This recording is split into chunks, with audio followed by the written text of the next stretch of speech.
বাঁকুড়া জেলার পাত্রসায়র ব্লকের বামিরা গ্রাম। এই গ্রামেই রয়েছে শিলা বাগদি নামে এক অসহায় বৃদ্ধা। ছোট্ট কুঁড়ে ঘরে চোখে মুখে একরাশ আতঙ্ক নিয়ে দিন কাটাতে হচ্ছে 70 ঊর্ধ্ব এই অসহায় বৃদ্ধাকে। অন্যের বাড়িতে কাজ করে কোনো রকমে নিজের পেট চালাচ্ছেন তিনি। শিলা বাগদি নামের ওই অসহায় বৃদ্ধা বামিরা গ্রামে একটি পুকুর পাড়ে ছোট্ট একটি কুঁড়ে ঘরে একাই বসবাস করেন। তার সংসারে একটি মেয়ে ছিল, তার বিয়ে হয়ে গিয়েছে বছর 30 আগে। অন্যদিকে স্বামী মারা গিয়েছেন তার। তখন থেকেই ওই ছোট্ট কুঁড়ে ঘরে একাই দিন কাটছে তার। এই মুহূর্তে কুঁড়ে ঘরের ওপরের খড়ের ছাউনি নষ্ট হয়ে গিয়েছে, তাই যাতে ঘরে জল না পড়ে তার জন্য ত্রিপল দিয়ে কোনো রকমে বৃষ্টির জল আটকানোর জন্য আপ্রাণ চেষ্টা করছেন তিনি। ছোট্ট এই কুঁড়ে ঘরের চারদিকের মাটির দেয়াল, তাও এই বর্ষায় বেশ নড়বড়ে হয়ে পড়তে শুরু করেছে। যে কোনো মুহূর্তেই ঘটতে পারে বড়সড় দুর্ঘটনা। খোলা আকাশের নিচে ওই অসহায় বৃদ্ধাকে রান্না করতে হয়। এই বর্ষায় একদিকে সাপের আতঙ্ক, অন্যদিকে না পাওয়ার যন্ত্রণা নিয়েই দিন কাটছে তার। আর এত সবের পরেও অসহায় বৃদ্ধার দিকে নজর নেই স্থানীয় প্রশাসনের। কেন তিনি এখনো একটি আবাস যোজনার বাড়ি পেলেন না, সেই প্রশ্নই উঠছে।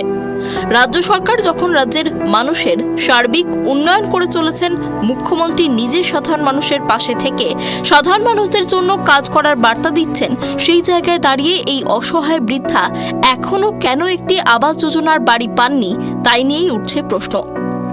সরকারি সুবিধা বলতে বার্ধক্য ভাতা এবং মাসে 5 কেজি চাল পান। তবে ওই অসহায় বৃদ্ধা একটি আবাস যোজনার বাড়ি পাবেন, সেদিকেই তাকিয়ে রয়েছেন। তবে এই বিষয়ে পাত্রসায়র ব্লকের বিডিওর সঙ্গে যোগাযোগ করা হলে তিনি ক্যামেরার সামনে মুখ খুলতে রাজি হননি। তবে মৌখিকভাবে ওই বৃদ্ধার পাশে থাকার আশ্বাস দিয়েছেন তিনি। অসহায় বৃদ্ধা শিলা বাগদি আমাদের ক্যামেরার মুখোমুখি হয়ে জানিয়েছেন, ভোট এলে বিভিন্ন রাজনৈতিক দলের নেতারা আসেন, প্রতিশ্রুতি দেন আপনার বাড়ি হয়ে যাবে, কিন্তু ভোট ফুরিয়ে গেলে আর দেখা মেলে না রাজনৈতিক নেতাদের, পূরণ হয় না তাদের দেয়া প্রতিশ্রুতিও। অনেক কষ্টে দিন কাটছে তার, তাই একটি আবাস যোজনার বাড়ি পেলে ভীষণ উপকার হয় তার, এমনটাই জানাচ্ছেন অসহায় বৃদ্ধা শিলা বাগদি। সরকার থেকে কোনো ঘর দিয়েছে আপনাকে? না, কিছুই দেয়নি। এইগুলো সব টিরপল দিয়ে কিনে করেছি। ঘরের চাউনিটা লোকে মনি দিয়ে লোকের সঙ্গে খড় মেঘে এনে বাঁশ মেঘে এনে করেছি। এই যে ঘরে দেখছি যে ফুটো হয়ে গেছে, জল পড়ছে, থাকেন কিভাবে? ওই থাকি, কোথায় থাকবো বলো? শ্যামলী নন্দী নামে এক প্রতিবেশী জানান, আর কত কষ্ট করবেন উনি। এই বয়সে এই মুহূর্তে তার একটি আবাস যোজনার বাড়ি ভীষণ প্রয়োজন। প্রতিবেশী হিসাবে আমাদের যতটুকু সামর্থ্য আমরা তাকে সহযোগিতা করে থাকি। অনেক কষ্ট হলে বসবাস করতে হয় এই ঘরে, খুব কষ্ট, কষ্টের মধ্যে বসবাস করে। বর্ষাকালে ওর খুব কষ্ট, ঘুটি বাটি গ্লাস থালা পেতে থাকে, তাতে এগুলো ঘুমোতেও পারে না, বসে থাকে। উনি কি এখনো ঘর পায়নি? না, ঘর পাইনি। কেন পায়নি? কেন পাইনি সরকারি জানি, সরকার বলছে তো ঘর দিতে দেয়নি। আর এই ঘটনা নিয়েই শুরু হয়েছে শাসক বিরোধী রাজনৈতিক চর্চা। বিষ্ণুপুর সাংগঠনিক জেলা তৃণমূল কংগ্রেসের যুব সভাপতি সুব্রত দত্ত বলেন, বাড়ি পায়নি তার জন্য প্রথমে দায়ী করব নরেন্দ্র মোদী ও বিজেপিকে, দায়ী করব এলাকার নির্বাচিত বিজেপি সাংসদকে। সাংসদ সাহেবকে বলবো, আপনি এসে একবার দেখে যান এই অসহায় বৃদ্ধা কিভাবে বসবাস করছে, যাকে পশ্চিমবঙ্গ সরকার ত্রিপল থেকে শুরু করে সমস্ত কিছু দিয়ে সহযোগিতা করার চেষ্টা করছে। এছাড়াও তিনি বলেন, ডিসেম্বরের মধ্যে আবাস তালিকায় যাদের নাম নথিভুক্ত রয়েছে তাদের বাড়ি এবং প্রথম কিস্তির টাকা আমাদের মানবিক মুখ্যমন্ত্রী মমতা বন্দ্যোপাধ্যায় দেবে। বাড়ি পাইনি তার জন্য প্রথম দায়ী করব নরেন্দ্র মোদীকে, প্রথম দায়ী করব বিজেপিকে, প্রথম দায়ী করব এই এলাকার নির্বাচিত সাংসদ সৌমিত্র খাঁকে।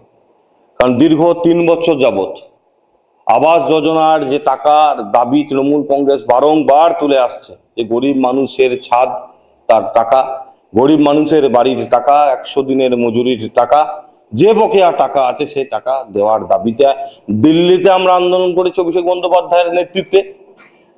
রাজভবনের সামনে ধর্নায় বসেছিলাম অভিষেক বন্দ্যোপাধ্যায়ের নেতৃত্বে। অন্যদিকে শাসক দল তৃণমূল কংগ্রেসকে তীব্র কটাক্ষ করেছে বিরোধী রাজনৈতিক দল বিজেপি। সোনামুখী বিধানসভার বিজেপি বিধায়ক দিবাকর ঘরামি বলেন, শুধু শিলা বাগদি নয়, প্রতিটি ব্লকে খুঁজলে এই ধরনের হাজার হাজার মানুষ খুঁজে পাওয়া যাবে। কেন্দ্রীয় সরকার সাধারণ মানুষের আবাস যোজনার টাকা দিচ্ছে, আর তৃণমূল কংগ্রেস তাদের সেই টাকা না দিয়ে টাকা লুটে পুটে খাচ্ছে।